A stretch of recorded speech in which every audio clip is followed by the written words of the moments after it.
क्या वाकई में सोशल मीडिया पर हो हल्ला मचाने से नेता बन जाते हैं, समर्थन मिल जाता है? अगर ऐसा ही होता तो आज ना जाने हनुमान बेनीवाल और नरेश मीणा कहां पहुंच गए होते।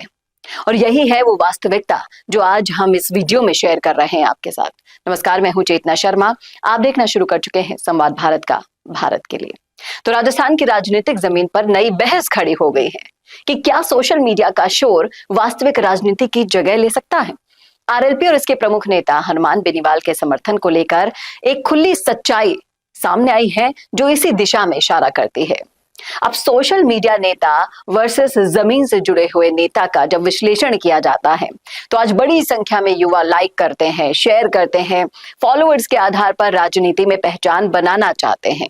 लेकिन वहीं धरातल पर हम देखें तो काम में शून्य और उम्मीदें सीधे एमएलए बनने की हो जाती है। एमएलए बनने के लिए आपको जनता के काम करने होंगे।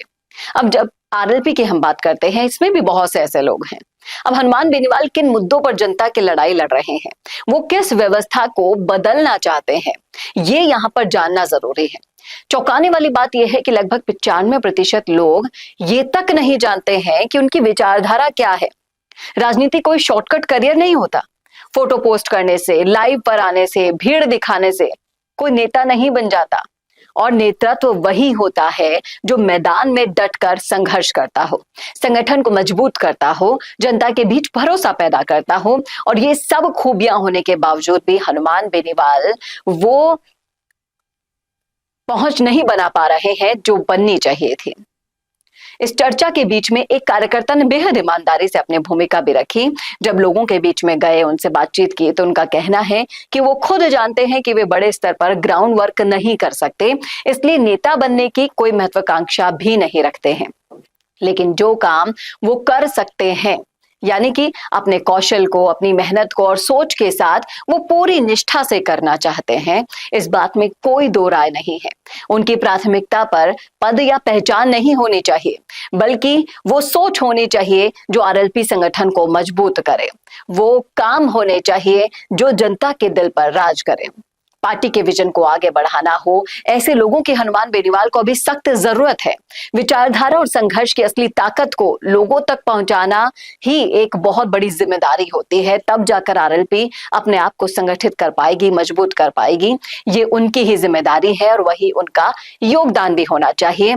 सिर्फ आज ट्विटर पर हैशटैग ट्रेंड कराना है, भाइयों संघर्ष करो, ये करो, वो करो, वो सिर्फ 24 घंटे तक रहेगा। और ये स्थितियां साफ बताती है कि सोशल मीडिया की चमकदार राजनीति और वास्तविक जमीनी राजनीति में बहुत बड़ा अंतर होता है।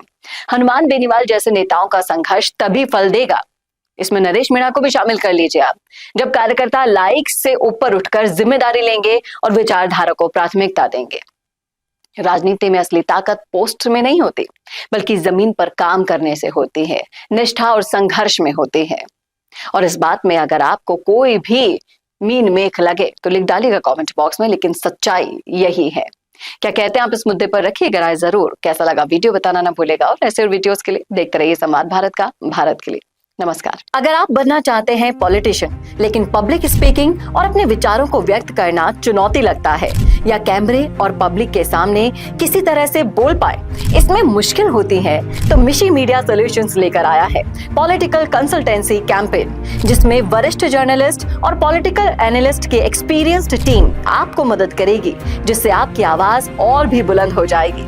इसमें हम आपके गोल को पूरी तरह से टारगेट करेंगे कि किस तरह से आपको पार्टी पहचाने, आपको उस क्षेत्र के लिए चुने, कैसे सर्वेज में आपका नाम आए, कैसे लोगों के बीच में आपका माहौल बने। ना सिर्फ कंसल्टेंसी हम आपको देंगे, बल्कि आपको सारे रास्ते दिखाएंगे और बताएंगे भी, जिससे आप भारत की राजनीति में अच्छे पॉलिटिशियन बनके समाज का सुधार कर सके। तो अभी कॉन्टैक्ट कीजिए स्क्रीन पर दिए गए नंबर पर।